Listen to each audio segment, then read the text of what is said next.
नमस्कार दोस्तों, आप लोगों का स्वागत है आपके अपने YouTube चैनल हिंदी साहित्य वाला पे। और आज की क्लास में हम लोग सिक्का बदल गया, जी आप लोग सही सुने, सिक्का बदल गया, उस कहानी से संबंधित हम लोग आज की क्लास में नोट्स बनाएंगे। तो चलिए शुरुआत करते हैं। आज जिस कहानी पे नोट्स बनाएंगे उसका नाम है सिक्का बदल गया। तो चलिए नोट करते हैं।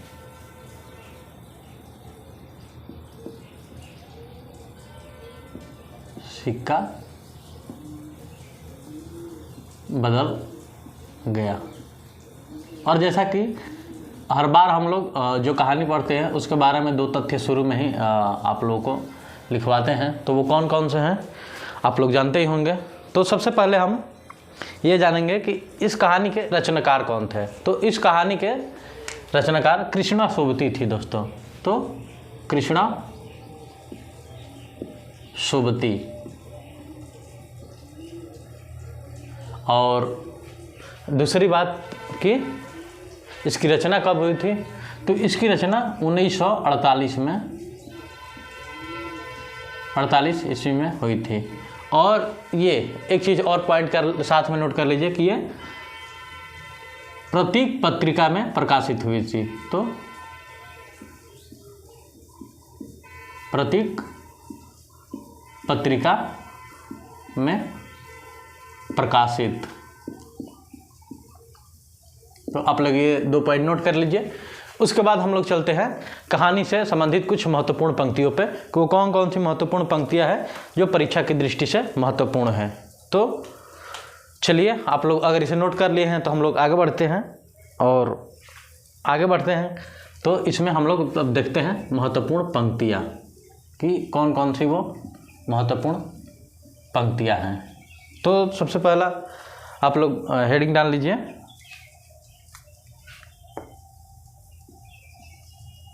महत्वपूर्ण पंक्तियाँ। और अब हम लोग कहानी में जो महत्वपूर्ण पंक्ति थी, चूँकि हम लोग जब कहानी का मूल पाठ पढ़ रहे थे तो उसमें भी हम लोगों ने कुछ महत्वपूर्ण पंक्तियाँ देखे थे। लेकिन चलिए अगर जो दोस्त मूल कहानी नहीं पढ़े होंगे तो वो लोग यहाँ पे देख लें। और जो लोग हमसे पहले से कंटिन्यू जुड़ के ही आ रहे हैं तो वो तो समझते ही हैं फिर इस चीज़ को। तो सबसे पहली पंक्ति ऐसे है कि आज इस प्रभात की मीठी, और फिर लास्ट में ये है कि घर की राह ली। तो आज इस प्रभात की मीठी, और फिर डैश डैश डैश घर की राह ली। घर की राह ली। तो दोस्तों ये रहा पहली पंक्ति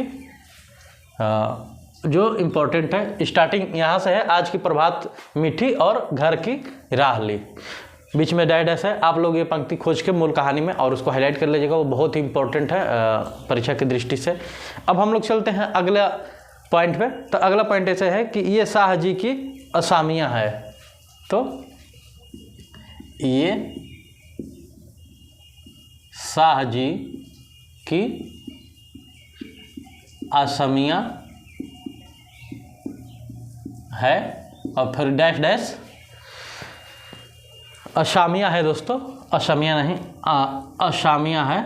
और फिर डैश डैश डैश, और फिर लास्ट में है कि सोना उगलती है। तो सोना उगलती है। तो दूसरी पॉइंट ये रही, जो ये शाहजी की असामियाँ है यहाँ से स्टार्ट होती है, फिर डैश डैश डैश सोना उगलती है। तो आप लोग इस पंक्ति को देख लीजिएगा कहानी का मूल में और मूल पाठ में, और उसको आप लोग हाईलाइट कर लीजिएगा। अब हम लोग बढ़ते हैं आगे तीसरी पंक्ति की तरफ। तो तीसरी पंक्ति ऐसे है कि साहनी चौक पड़ी और फिर वक्त बदले। तो साहनी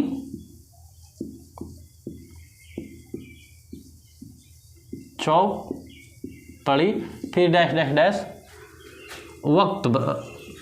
फिर दोस्तों ऐसा है लास्ट में कि मगर दिन बदले वक्त बदले, मगर दिन बदले वक्त बदले। तो ये रहा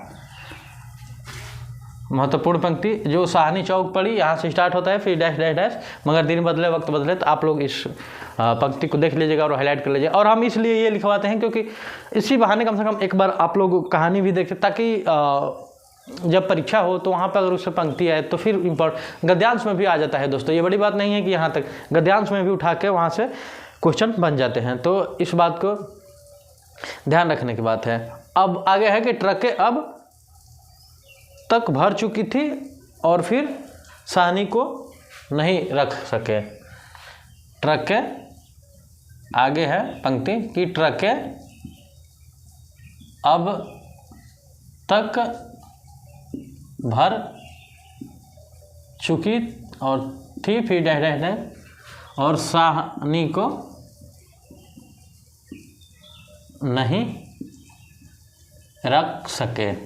तो एक पंक्ति ये है। तो दोस्तों ये रही कुछ महत्वपूर्ण पंक्तियाँ जो कहानी की दृष्टि से बहुत ही महत्वपूर्ण है। ये 4 पंक्तियाँ हैं, तो आप लोग इसको नोट कर लीजिए या स्क्रीनशॉट ले लीजिए। अब हम लोग इसके बाद चलते हैं कहानी के विषय पे। तो चलिए, अगर आप लोग नोट कर लिए हैं तो हम आगे बढ़ते हैं। तो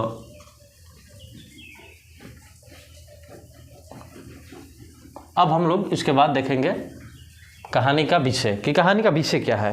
तो चलिए हेडिंग डालते हैं, कहानी का विषय।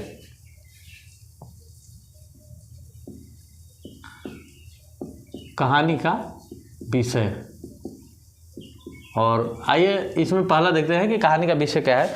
तो सबसे पहला चीज़ हम लोग को देखने को मिलेगा इसमें कि भारत पाक जब विभाजन हो रहा था दोस्तों, तो उस समय की भारत पाक जब विभाजन हो रहा था तो उस समय की मार्मिक चित्रण है दोस्तों परिस्थितियों का। तो भारत पाक विभाजन, सबसे पहला आप लोग डाल लीजिए कि भारत पाक विभाजन परिस्थितियों का मार्मिक चित्रण। तो सबसे पहला पॉइंट ये है इस कहानी का। आप लोग देखते हैं कि कैसे शाह जी पहले उधार दे दे के और कर्ज दे दे के वहाँ के लोगों को जैसे भी दिए रहते हैं, लेकिन बाद में वही जो शोषित लोग रहते हैं, शोषित लोग फिर वहीं बाद में कैसे उनको घर से मतलब उनको बेघर कर देते हैं, भेज देते हैं पाकिस्तान। ऐसा ही कुछ है इसमें वाकया। अगला है कि मानवीय संबंधों एवं मूल्यों में आए विघटन का वर्णन। तो दूसरा ये आप लोग नोट कर लीजिए, मानवीय संबंधों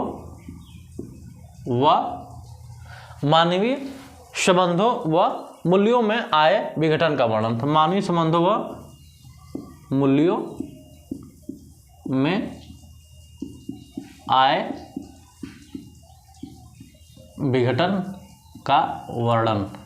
तो दूसरा पॉइंट ये हो गया। और जो कहानी का विषय है दोस्तों, आप लोग देख रहे हैं कि वहीं पे शेरे को वो बचपन से अपने यहाँ कुछ खिलाई पिलाई रहती है, फिर भी लास्ट में शेरा कुछ नहीं कर पाता है और सबके साथ उसी भीड़ में वो खड़ा रहता है जब वो घर खाली करती हैं। तो अब अगला हम लोग देखेंगे एक विधवा नारी की पराधीनता तथा व्यवस्था। तो एक विधवा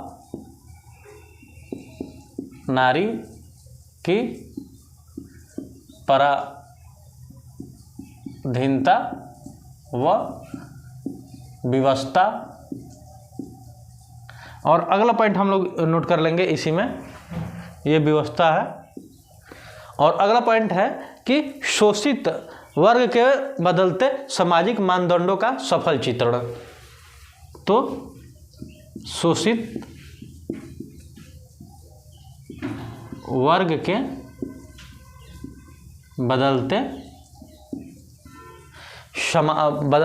सामाजिक मानदंडों का सफल चित्रण। बदलते सामाजिक मानदंडों का सफल चित्रण।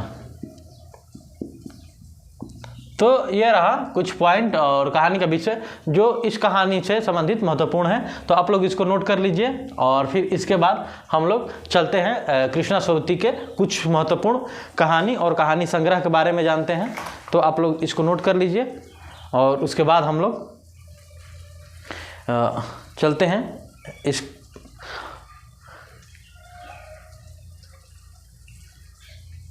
तो चलिए अब इसे हम मिटा रहे हैं। फिर इसके बाद आप लोग अगर नोट कर लिए हैं तो हम लोग चलते हैं कहानी के। तो चलिए अब हम लोग देखेंगे कृष्णा सोबती के कुछ कहानी। उससे पहले हम लोग ये चीज़ देख ले इस कहानी से संबंधित कि कहानी में पात्र या चित्र नहीं दोस्तों, सॉरी, चरित्र, पात्र या चरित्र कौन कौन से है। तो इस कहानी में सबसे जो महत्वपूर्ण पात्र हैं तो उनमें साहनी, शेरे, हसैना, जो हसैना शेरे के साथ बीवी रहती है। तो पहले लिख लेंगे शाहनी। शाह जी का जिक्र आया है चूँकि, लेकिन उनका अतीत है, वो मर चुके हैं तो उनका नाम नहीं है दोस्तों। और शेरे, फिर अगला आता है हसैना, इसी में अगला नाम आता है पात्र में ही बेगू, पटवारी और थानेदार। तो लिख लीजिए आप लोग बेगू, पटवारी। अगला पॉइंट लिख लीजिए दानेदार नहीं, थानेदार। थानेदार बनने के बाद दानेदार बनेंगे ना, पहले तो थानेदार बन जाए। और उसके बाद एक है लास्ट दाऊद खां। तो अगला पॉइंट है दाऊद खां। ये है 6 पात्र, चरित्र पात्र जो इस कहानी में है दोस्तों। तो साहनी, शेरे, हसैना, बेगू, पटवारी, थानेदार और दाऊद खां। तो ये रहे कुछ महत्वपूर्ण पात्र। अब हम लोग बढ़ेंगे कहानी के इस कहानी में आगे। तो अब हम लोग देखेंगे कृष्णा सोबती के कुछ महत्वपूर्ण कहानी संग्रह और उनकी कहानियाँ। तो चलिए बात करते हैं हम लोग उनके कहानी संग्रह पे। तो कृष्णा सोबती की कुछ प्रमुख, आप लोग लिख लीजिए, कहानियाँ या कहानी संग्रह। कहानी संग्रह चलिए देखते हैं वो कौन कौन से हैं। तो सबसे पहले आप लोग ये कहानी संग्रह जानने से पहले एक बात आप लोग जान लीजिए कि इनको द सेकेंड सेक्स की लेखिका जो सिमोन दो बौना उनका नाम है। द सेकेंड सेक्स पुस्तक की जो लेखिका है सिमोन दो बौना ने जो काम किया है वही काम इन्होंने कृष्णा सोबती ने हिंदी में उसी स्तर का काम किया है दोस्तों। वो सिमोन दो बौना एक पाश्चात्य लेखिका हैं जो एक पुस्तक लिखी है द सेकेंड सेक्स। वही काम जो पुस्तक लिख के सिमोन दो बौना ने किया है वही काम हिंदी साहित्य में, हिंदी कहानी में उसी स्तर पे कृष्णा सोबती ने काम किया है। और इनको कृष्णा सोबती के एक प्रसिद्ध इनकी कहानी संग्रह है बादलों के घेरे। तो आइए देखते हैं इनकी एक प्रसिद्ध कहानी है बादलों के घेरे और उसमें 24 कहानियाँ संकलित है। तो आइए देखते हैं कौन कौन सी है। तो पहले हम लोग नाम लिखते हैं बादलों के घेरे। बादलों के घेरे और ये 1958 शायद 1980 में प्रकाशित हुई थी दोस्तों। ये संग्रह था इनकी 1980 ईस्वी में प्रकाशित। तो आप लोग इसको नोट कर लीजिए, ये इनका कहानी संग्रह है। अब आइए हम लोग देखते हैं कि इसमें कौन कौन सी कहानियां हैं। तो चलिए नोट करते हैं हम लोग। तो सबसे पहले हम लोग जब बात करेंगे इसमें, तो इस कहानी संग्रह में सबसे पहला नाम ही है बादलों के घेरे। तो सबसे पहला कहानी संग्रह है बादलों के घेरे, सबसे पहला इस संग्रह में यही कहानी है, बादलों के घेरे। सेकंड नंबर पे आता है कुछ नहीं और कोई नहीं। तो दूसरा कहानी है कुछ नहीं, आप लोग लिख लीजिए, कुछ नहीं और कोई नहीं, ये रहा दूसरा कहानी। तीसरे कहानी की तरफ इनके हम बढ़ेंगे हम लोग, तो दोहरी सांझ और पहाड़ों के साए तले। तो आप लोग नोट कर लीजिए, दोहरी सांझ और फिर अगला है पहाड़ों के साए तले।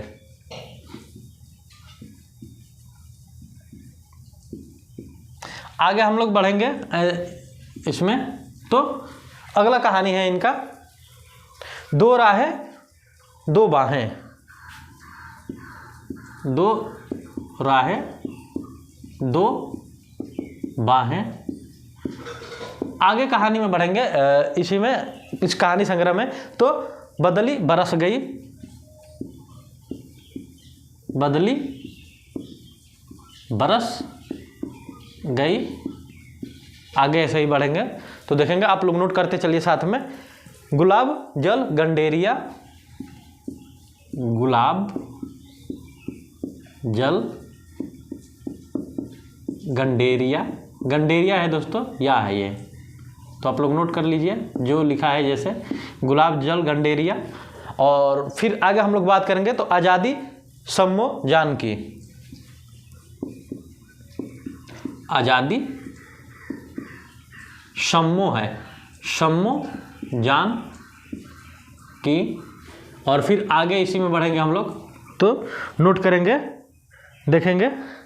अगला है सिक्का बदल गया डरो मत।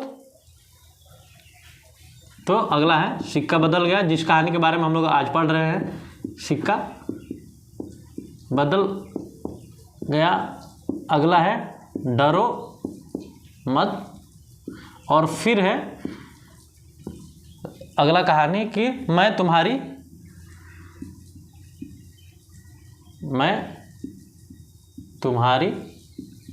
रक्षा करूंगी। तो अगला कहानी है ये दोस्तों, मैं तुम्हारी रक्षा करूंगी। तो जो प्रमुख कहानी थे इस संग्रह में, उसको हमने लगभग 4 4 8 11 कहानियाँ जो इस कहानी संग्रह में महत्वपूर्ण थी उसको लिखवा दिया गया। बाकी और भी कहानियाँ हैं, लेकिन वो उतनी इम्पोर्टेंट नहीं है। ये जो कहानियाँ हैं ये पेपर में आती भी है और ये महत्वपूर्ण भी है। तो आप लोग चाहें तो इसको चाहें तो क्या दोस्तों नोट कर लीजिए या स्क्रीनशॉट ले लीजिए, और इससे संबंधित आप लोग नोट्स तैयार करते चलिए साथ साथ में। तो ये रहे कुछ महत्वपूर्ण कहानी संग्रह बादलों के घेरे में, कुछ महत्वपूर्ण कहानियाँ। तो ठीक है दोस्तों, अब इसके अलावा इस कहानी में कृष्णा सोबती की जो कहानी है बादलों के घेरे, हमारी तरफ से ये कहानी समाप्त होती है दोस्तों। अगर आप लोगों को इसके अलावा इससे संबंधित कोई क्वेश्चन फंस रहा है तो आप लोग बेहिचक कमेंट बॉक्स में अपना क्वेश्चन भेज सकते हैं, और जो चीज़ें आपको ऐसा लग रहा हो कि ये चीज़ें छूट गई है तो उस बारे में भी डिस्कशन कर सकते हैं। आप लोग एक बार और ऐसे देख लीजिए कहानी को जो इस पे है, और इसके बाद हम लोग अगली कहानी में अगली क्लास में पिता कहानी जो है उस पर हम लोग बात करेंगे, जो ज्ञान रंजन की कहानी है। तो चलिए आज की क्लास हम लोग अब यहीं पर समाप्त करते हैं। आपको क्लास कैसी लगती है दोस्तों, आप लोग वीडियो को लाइक सब्सक्राइब और शेयर कीजिए, और अपने दोस्तों को भी इनवाइट कीजिए अपने इस चैनल पे, और फिर हम लोग थोड़ी सी और प्रतिस्पर्धा बढ़ेगी और चैनल को ऐसे ही प्रमोट करते रहिए दोस्तों। तो धन्यवाद दोस्तों, आज की क्लास यहीं पे बंद करते हैं, मतलब समाप्त करते हैं। मिलते हैं आप लोग से अगली क्लास में एक नए उमंग और नए जोश के साथ। तब तक के लिए दोस्तों आज की क्लास यहीं पे समाप्त करते हैं। धन्यवाद दोस्तों, थैंक यू।